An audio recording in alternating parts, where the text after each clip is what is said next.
మానవ హక్కుల కోసం, ముఖ్యంగా ఇరాన్లో మహిళల స్వేచ్ఛ కోసం 3 దశాబ్దాలుగా రాజీ లేని పోరాటం చేస్తున్న నోబెల్ శాంతి బహుమతి గ్రహీత నర్గిస్ మొహమ్మదీ విషయంలో ఇరాన్ ప్రభుత్వం మరోసారి కఠిన నిర్ణయం తీసుకుంది. ఇప్పటికే జైల్లో ఉండి నరకం చూస్తున్న ఆమెకు అక్కడ న్యాయస్థానం అదనంగా మరో 7.5 ఏళ్ల జైలు శిక్షను విధిస్తూ సంచలన తీర్పు వెలువడించింది. అలాగే ఈ శిక్ష కాలం ముగిసిన తర్వాత కూడా ఆమెపై 2 ఏళ్ల పాటు దేశం విడిచి వెళ్లకుండా నిషేధం విధిస్తూ కోర్టు ఆదేశాలు జారీ చేసినట్లు ఆమె తరపున న్యాయవాది ధృవీకరించారు. ప్రభుత్వ అణచివేత చర్యలకు నిరసనగా నర్గిస్ మహ్మదీ ఫిబ్రవరి 2 నుంచి జైల్లోనే నిరాహార దీక్ష చేపట్టారు. ఆమె ఆరోగ్యం క్షీణిస్తున్నప్పటికీ కూడా ప్రభుత్వం సానుకూలంగా స్పందించకుండా ఆమె గొంతును మరింత బలంగా నొక్కే ప్రయత్నం చేయడం అంతర్జాతీయంగా విమర్శలకు దారితీస్తుంది. ప్రజలను ప్రభుత్వానికి వ్యతిరేకంగా రెచ్చగొట్టేందుకు గాను 6 ఏళ్ల దేశ ప్రతిష్ట భంగం కలిగించేలా ప్రచారం చేసినందుకు మరో 7.5 ఏళ్ల శిక్షను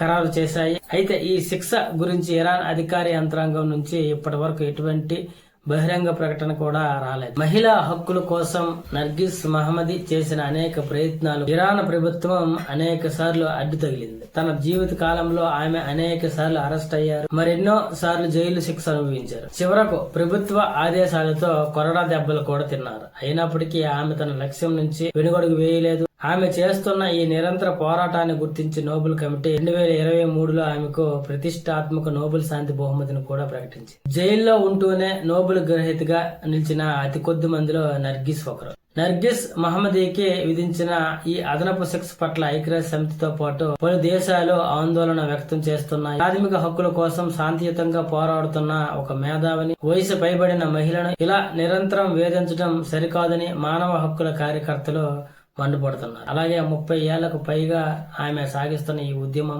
ఇరాన్ యువతలో స్ఫూర్తిని నింపుతుంది. అందుకే ఇరాన్ ప్రభుత్వం ఆమెను విడుదల చేయడానికి భయపడుతుంది.